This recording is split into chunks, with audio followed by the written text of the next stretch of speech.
brother down with Shizzywhiznut.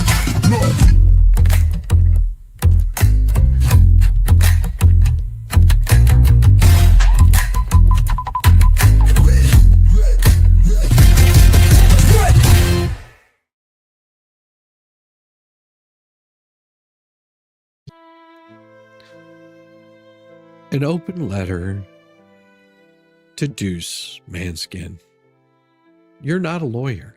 You're a liability.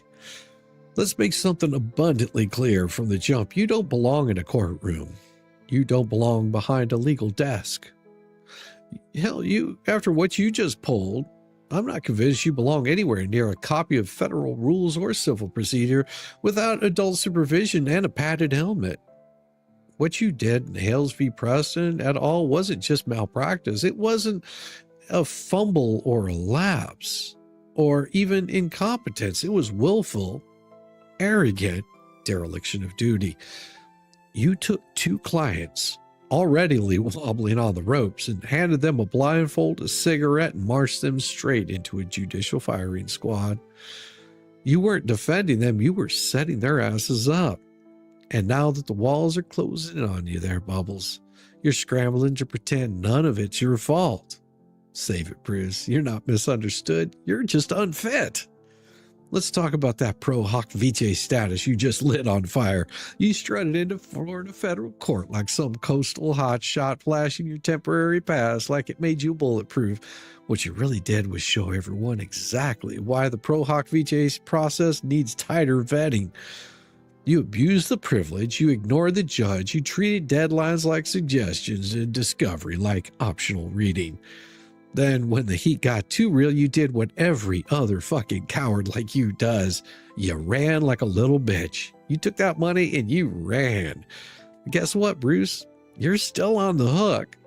And once those sanctions hit, trust me, they will, the Northern District of Florida will make damn sure you never step your foot ever again in Florida, even to pick up a parking ticket. You were never there to win. You were there to stall. Let's talk about your real litigation strategy, obstruction by attrition. You recycled objections like they were plastic bottles. Directly after the court told you they were already waived, you produced nothing of value, no communications, no preservation logs, no evidence of a single meaningful search. Your entire approach was just a stall tactic masquerading as a defense, and you treated Rule 37 like, well, a dare, not a rule. And when the walls started closing in, bitch, you ghosted. You left your clients, your case, and your obligations in the dust, all while pretending you were still worthy of being called counsel. But you're not. You're a legal parasite with a printer. No, Bruce, you left a trail, a thick, sloppy, slimy, arrogant trail of professional misconduct and courtroom dereliction. So obvious it could be taught in bar exam prep as what the fuck not to do. Module. You're not a legal strategist. You're a walking sanctions magnet. Now let's stop pretending you're some seasoned litigator. This wasn't a masterclass in legal maneuvering. It was a slow-motion implosion conducted by a guy who couldn't tell the difference between obstruction and advocacy if it were stapled to his fucking forehead. You made a discovery joke. You made discovery a joke. You treated court orders like litter. You turned deadlines into landmines. And worst of all, you left your clients to take the fall. You didn't withdraw.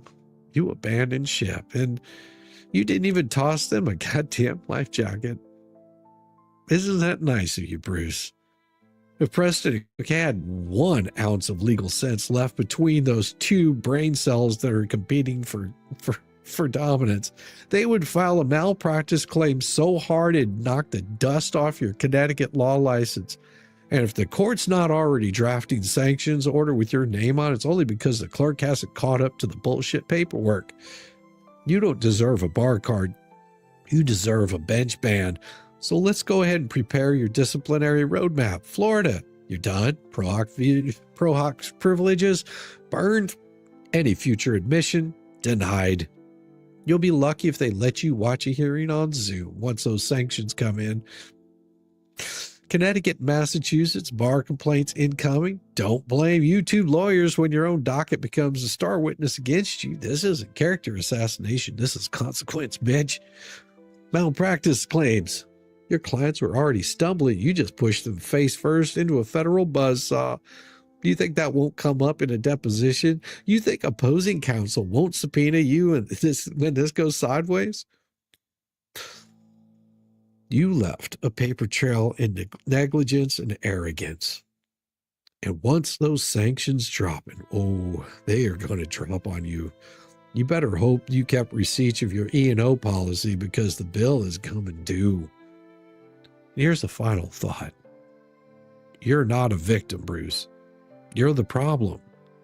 You weren't overwhelmed. You weren't outgunned. You weren't misunderstood. You're lazy. You're disrespectful. You're reckless with people's futures, and just so you can cash a check and duck on the fallout. You think you're being targeted? You think the legal system's unfair? No, Bruce. You got caught, called out, bitch slapped. Caught thinking you were too smart to follow orders. Caught treating the court like your own personal sandbox, and caught walking your clients off a cliff with a smug little shrug. So when the sanctions land, when that bar comes a-knocking, when your name gets stapled to every CLE on what not to do in federal litigation, you can't play the martyr. You're currently licensed in Connecticut and Massachusetts. Not for long. When those sanctions drop, and they will, a single certified copy of this docket gets walked inside your state bars. That's it. Reciprocal discipline, public reprimands, suspension, hell, maybe even disbarment, because what you did wasn't clever. It wasn't tactical. It was gross malpractice, and it was intentional. We have you on tape saying it was intentional. This wasn't a mistake. This was your playbook. Obstruct, delay, withdraw, deflect, then sob to the court like you're the victim. You're not the victim, Bruce. You're the defendant in every metaphor that matters. You weren't betrayed. You weren't ambushed. You poured gasoline and lit the match all over yourself. Sincerely, Shizzywhiznut, Velcro shoes, short bus, complete moron, and still manages to read and write better than you. It is about time. Let's break this mother down. With Shizzywhiznut.